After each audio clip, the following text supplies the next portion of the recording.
provisional findings, some early findings from a significant new survey which we've done, and we're calling this contemporary transitions.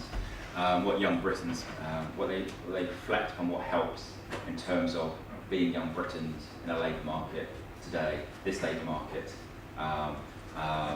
And it's a piece of work which was very kindly sponsored by Barclays Life Skills, and we have people from Barclays Life Skills here in the room, and we're delighted they're able to join us. We think we're going to be presenting papers from this data for some time, but this is our start. It's a follow-up, or it's a partial follow-up to a study which we did in 2011. And in 2011, we interviewed, or we asked YouGov to interview. Actually, YouGov asked us if we wanted a survey for free, and we said, "You betcha." And then they never came to lunch with me afterwards. They knew I was going to try and get another one of them. I was totally inviting them to lunch. Anyway, so at that time, we looked at young people, 1,000 individuals who were 19 to 24, and at the time of their survey, they would have been 14 to 19, 5 years earlier, between 2006 and 11. So it's a little snapshot of time of what those young people had to think. And on the back of that survey, we were able to publish a whole series of sort of publications and articles which looked at evidence wage premiums, and also to allow us to sort of conceptualise what happens when a young person engages with somebody from the economic community. And that sort of like gave us a bit of a benchmark for what we wanted to do in this piece. And within that piece, what we were able to do was to, kind of have some sort of sense about the way that sort of the human capital and the social capital and the cultural capital interact for young people, and give them something which is a meaning sort of like later on. This time round, with the kind support of life skills, what we were able to do is do a much bigger sample. So again, we went to YouGov because they've got a nice sort of like database of young people. 2,000 this time, because what we found when we only had 1,000, when you start cutting them up and sort of like thinking, okay, women from the northwest who were 23 or 24 and did this, well, the numbers started getting quite small. So we wanted bigger numbers this time. So again, we're looking at 19, 24-year-olds who were between 14 to 19 between 2011 and 2016. And those of you who are familiar with the English educational recent history will know that 2011 was a very important year, because it was the year of the Wolf Report.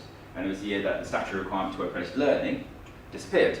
And so we kind of have a group, sort of largely before and a group largely afterwards. And it does allow us to do a little bit of comparison, although you have to recognise that, there's some bleeding around the edges. Firstly, just as a little snap, we're very interested. This is a conference about education, employer engagement in education, about the extent to which they were involved in education activities with employers. And we find actually sort of a very marginal increase, which perhaps might be a bit surprising. A marginal increase in the level of activities. We find that whereas previously maybe about 15% did 3 or more, now it's more like near to a quarter, which is perhaps surprising, but still a positive finding. We also looked at the type of activities they're involved in, and here we find a decrease in activity, which suggests perhaps they're doing a broader range of things.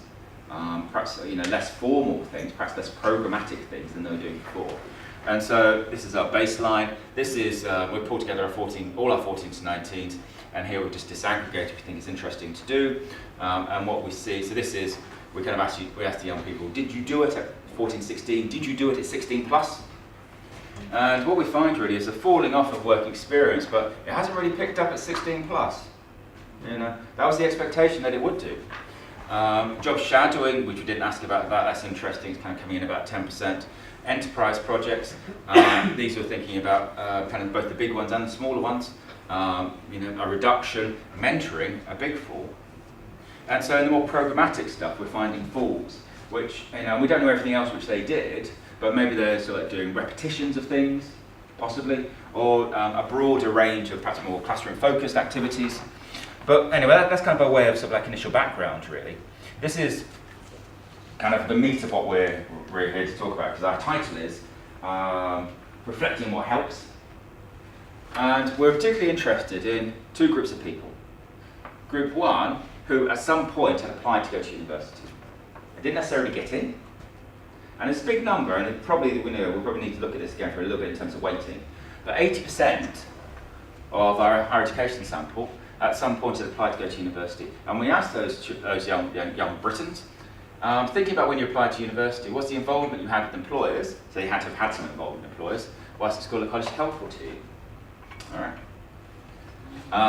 33% said yes. Again, we said, have you ever applied to get a job, a full-time job? Now these are 19 to 24. The labour market changing, situation about it, only half of them, or just over half of them, had actually applied for a full-time job. You know? Was the involvement that you had with employers whilst at school or college helpful for in applying jobs? And here we get just over 25% saying it was helpful. It's quite chastening initial figures. And if we look at it, when we unpack it, we kind of find, what we find is that there is a social divide. If we look to compare those who attended a non-selective state school, this is up to the age of 16, or an independent school up to the age of 16, what we find is that was it helpful to you to get into higher education, applying for higher education? Was it helpful to you getting a job? Well, these are quite big differences. So we've got from 36% over to 43%, 26% to 38%. So we do find that there's some variation there going on between young people in terms of the activities they did. One, they don't tend not to find them as helpful as you perhaps might imagine. And two, that we have this social divide.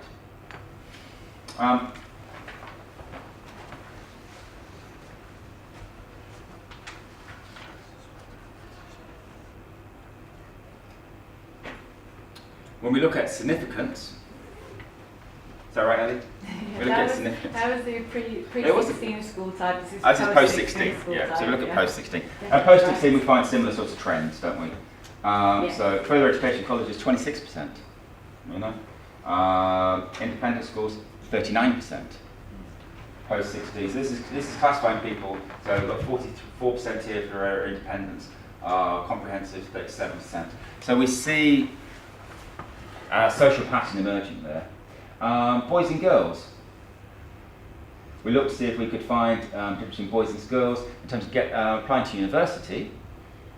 We find that there's no significant difference between the two, and you might think, well, just over 38, just over 35.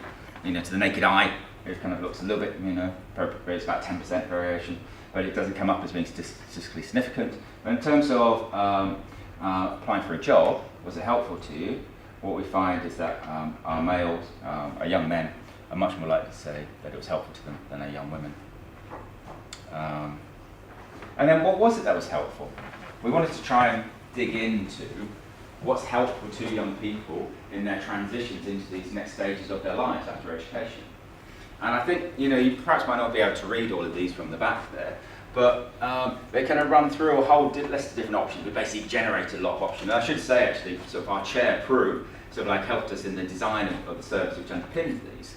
And what we find is that it's quite flat in terms of what people found particularly helpful. Which, if you're a practitioner, means that you can't necessarily say, I'm going to put all my energy into just one thing rather than sort of everything. But top answer, the only one which came up above 50%, it provided me with something to write about in my UCAS application. And those of you who know the work of Steve Jones, who know the work he's done in UCAS applications, well, that makes sense. And this is why they thought it was helpful to them. There was other things about deciding what I wanted to do, motivated, gave me confidence to apply and so on. But the tangible thing about having to write. And then over here, similarly, we've got soft skills, opportunity to develop soft skills, employability skills through these activities. Nearly half. This is still very flat as well in terms of lots of people saying different things were useful. But there's 2 or 3 which came around about half.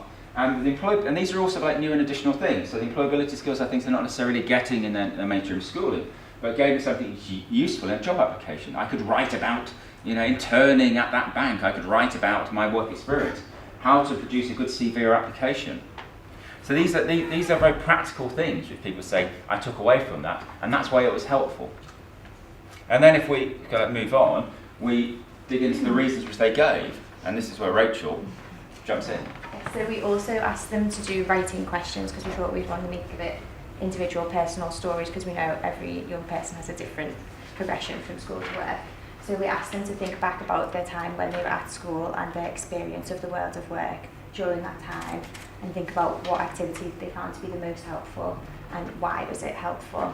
So on this side we can see we asked when they answered why it was helpful, most people, so when I said counts, it's not individual people because some people would list a number of reasons why it was helpful, so I've counted them and a number of different counts. So 188 counts of providing a realistic insight. So what do I mean by that? It means that they've had a real experience of work or understanding of work, and they've seen the reality, day-to-day operation of the world of work.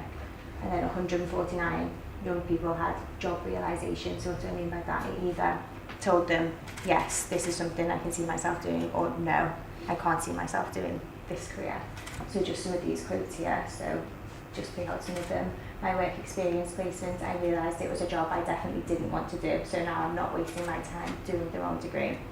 We had a tour around a factory that reinforced my belief that I never want to have to perform such meaningless, baseless and demoralising work. I second that.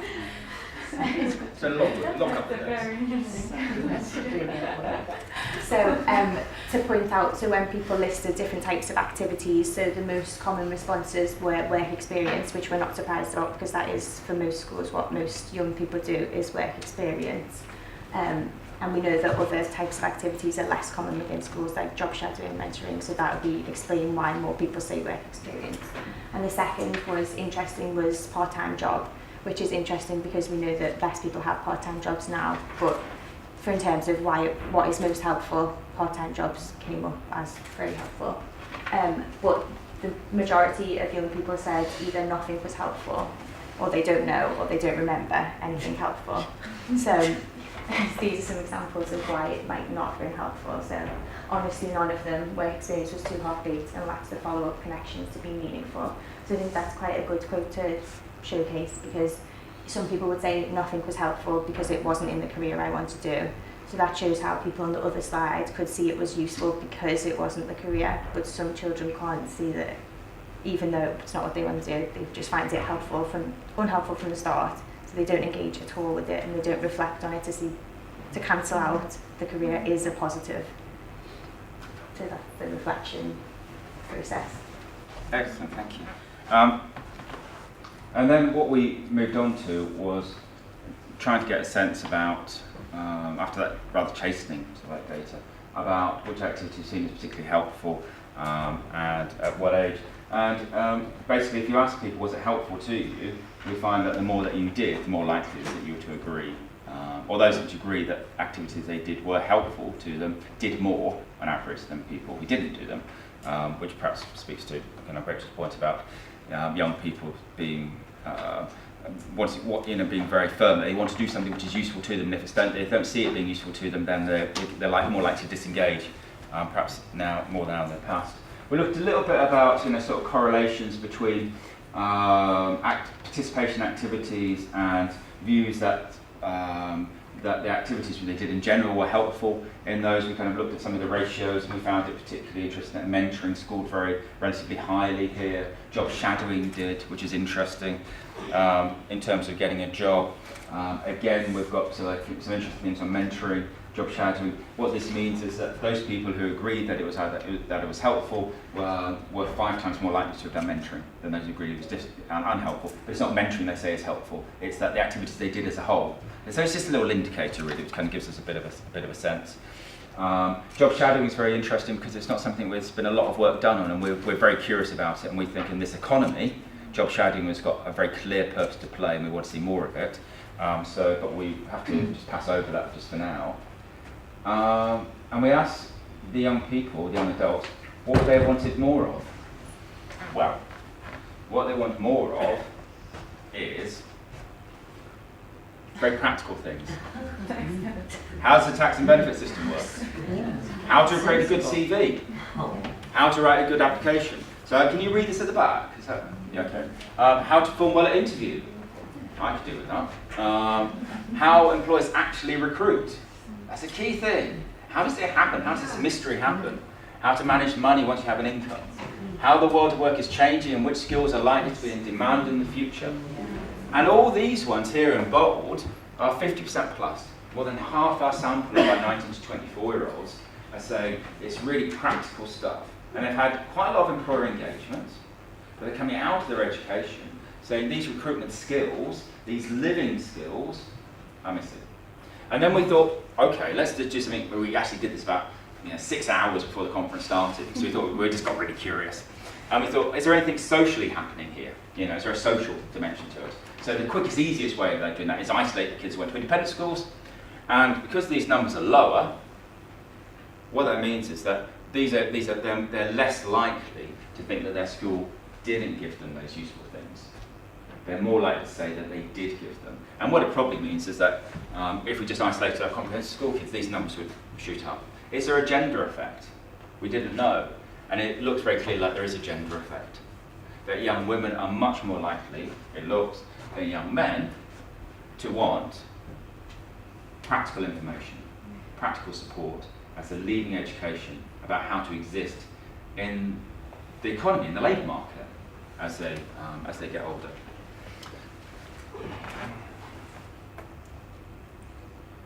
Our next steps, we move on.